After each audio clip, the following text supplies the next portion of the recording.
आज है 23 अक्टूबर 2025, दिन है गुरुवार। आइए देखते हैं मध्य प्रदेश की 10 बड़ी खबरें।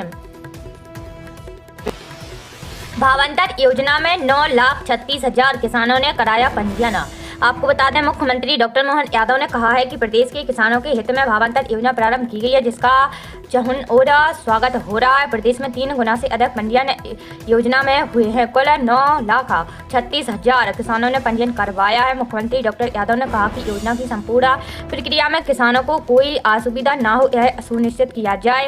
मुख्यमंत्री डॉक्टर यादव ने प्रदेश में किसानों से सोयाबीन खरीदी के लिए लागू की गई भावांतर योजना के संबंध में मुख्यमंत्री निवास में हुई बैठक में वरिष्ठ अधिकारियों से चर्चा कर निर्देश दिए। बैठक में बताया गया है कि भावांतर योजना में प्रदेश में 7 जिले उज्जैन, राजगढ़, शाजापुर, देवास, सीहोर, विदिशा और सागर ऐसे हैं जहां 50,000 से अधिक किसानों ने पंजीयन करवाया है। इसी तरह 21 जिलों से 10,000 से अधिक किसानों ने पंजीयन करवाया है। मुख्यमंत्री डॉक्टर यादव ने एक अन्य बैठक में प्रदेश के किसानों के हित में सोलर पंप योजना के संबंध में वरिष्ठ अधिकारियों से विस्तृत विचार विमर्श किया है।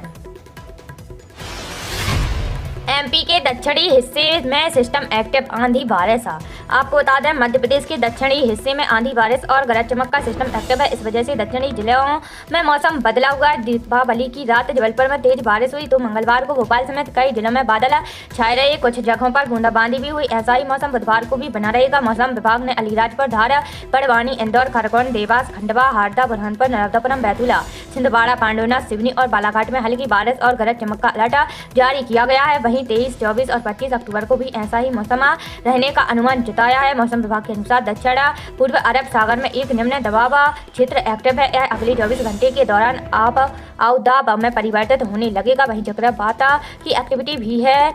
इनका असर प्रदेश के दक्षिणी हिस्से में देखने को मिलेगा।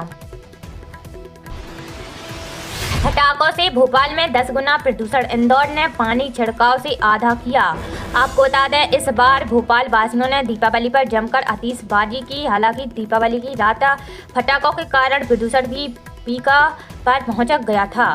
खासकर 20-21 की दरमियानी रात आतिशबाजी के कारण प्रदूषण 7 से 10 गुना बढ़ा है। रात 9 बजे से जब आतिशबाजी शुरू हुई तब PM 2.5 का स्तर 65 माइक्रोग्राम प्रति घन मीटर था, पर रात 12 बजे तक यह 547 तक पहुंच गया था। कलेक्ट्रेट कार्यालय में तो यह पीका 680 माइक्रोग्राम प्रति घन मीटर तक पहुंचा गया था। इंदौर की बात करें तो आतिशबाजी के कारण रात को यहां AQI 323 तक पहुंच गया था। नगर निगम ने तत्काल पानी का छिड़काव कराया, जिससे सुबह तक यह घटना 156 पर आ गया था। हवा कुछ हद तक साफ हुआ। औसत एयर क्वालिटी इंडेक्स की बात करें तो यह भी पिछले साल से 17% अधिक रहा। पिछले साल भोपाल का औसत AQI 194 था, जो इस बार 235 रिकॉर्ड किया गया है। यह खराब श्रेणी में आता है। साल 2023 में यह आंकड़ा 288 था।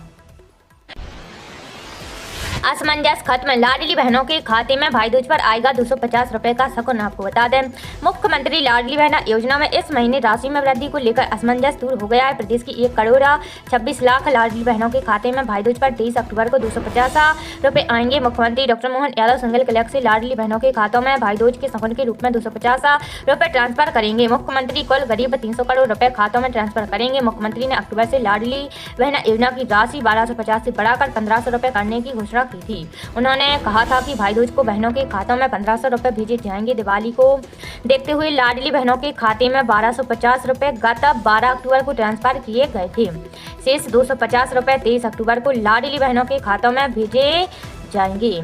मुख्यमंत्री डॉक्टर मोहन यादव ने 12 अक्टूबर को 1 करोड़ 26 लाख लाडली बहनों के खाते में 1541 करोड़ रुपए ट्रांसफर किए थे। फिर उच्च स्तर पर तय हुआ कि योजना में राशि में वृद्धि नवंबर से की जाएगी, लेकिन अब तक तय हुआ है कि योजना की बढ़ी हुई राशि 250 रुपए 23 अक्टूबर को लाडली बहनों के खाते में भेजी जाएगी।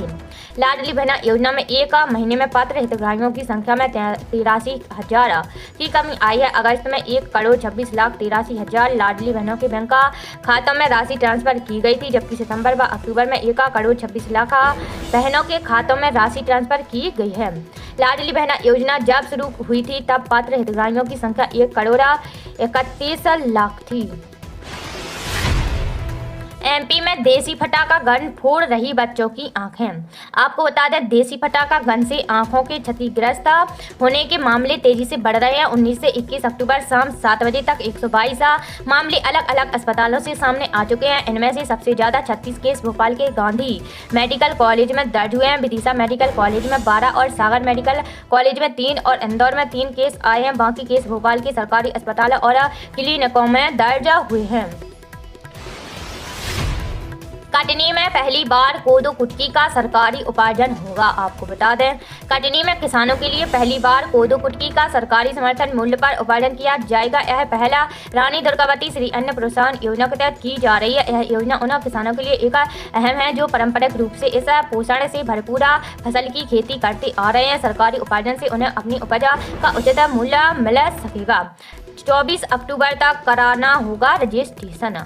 कलेक्टर आशीष तिवारी ने किसानों से अंतिम तिथि की असुविधा से बचने के लिए 24 अक्टूबर तक अनिवार्य रूप से पंजीयन कराने का अनुरोध किया है। समय पर पंजीयन कराकर किसान सरकारी समर्थन मूल्य पर अपनी फसल बेचकर आर्थिक फायदा प्राप्त कर सकते हैं। बिहार चुनाव के बीच तेजस्वी ने किए 3 बड़े ऐलान। आपको बता दें, बिहार के पूर्व डिप्टी सीएम तेजस्वी यादव ने प्रेस कॉन्फ्रेंस करते हुए कई बड़े चुनावी ऐलान किए हैं। उन्होंने कहा कि जीविका दीदियों को हम लोग 30,000 वेतन और सरकारी कर्मचारी दर्जा देंगे। इसके साथ ही उन्होंने ऐलान किया है कि हमारी सरकार बनने के बाद सभी संविदा कर्मियों को स्थायी किया जाएगा।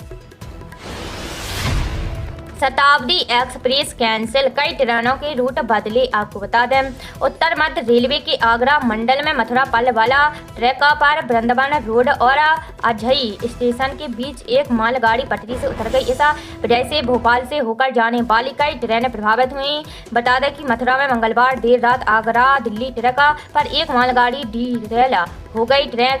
ट्रेन के 13 डिब्बे पटरी से उतर गए। हादसा वृंदावन रोड और आजई स्टेशन के बीच हुआ। सूचना मिलते ही रेल प्रशासन और पुलिस के अधिकारी मौके पर पहुंचे। इस रूट पर सभी ट्रेनों के संचालन को रोक दिया गया। डिब्बे पटरी से उतरने के चलते रेलवे ट्रैक क्षतिग्रस्त हो गया। इसके बाद कई ट्रेनों को दूसरे रूट से चलाया जा रहा है। प्राकृतिक खेती करने वाले किसानों को समर्थन मूल्य के अलावा मिलेगी अतिरिक्त राशि।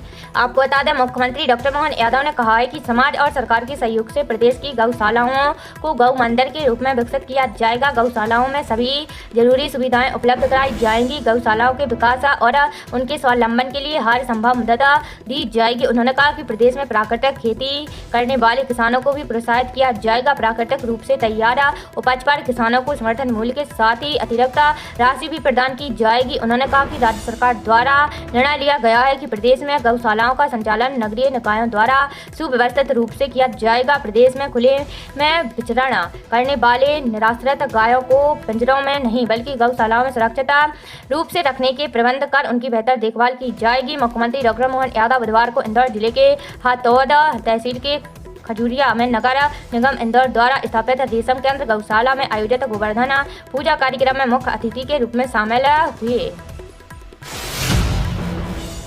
तमिलनाडु में भारी बारिश, 5 जिलों में स्कूल बंद। आपको बता दें, देश के दक्षिण राज्यों में उत्तर पूर्वी मानसून के कारण बीते 2 दिनों से तेज बारिश हो रही है। तमिलनाडु में आज भारी बारिश की चेतावनी है। चेन्नई में सभी स्कूल बंद कर दिए गए हैं। यहाँ अगले 4 दिनों तक बारिश का अलर्ट है। तमिलनाडु सरकार ने प्रशासन को अलर्ट मोड रहने का निर्देश दिया है। इधर बारिश के बीच चेन्नई के मरीना बीच से तेज समुद्री लहरें हवाएं तट से टकरा रही हैं। अधिकारियों के अनुसार अगले कुछ दिन तूफान की आशंका बनी रहेगी। प्रशासन ने मछुआरों और तटीय इलाकों के लोगों से सतर्क रहने को कहा है।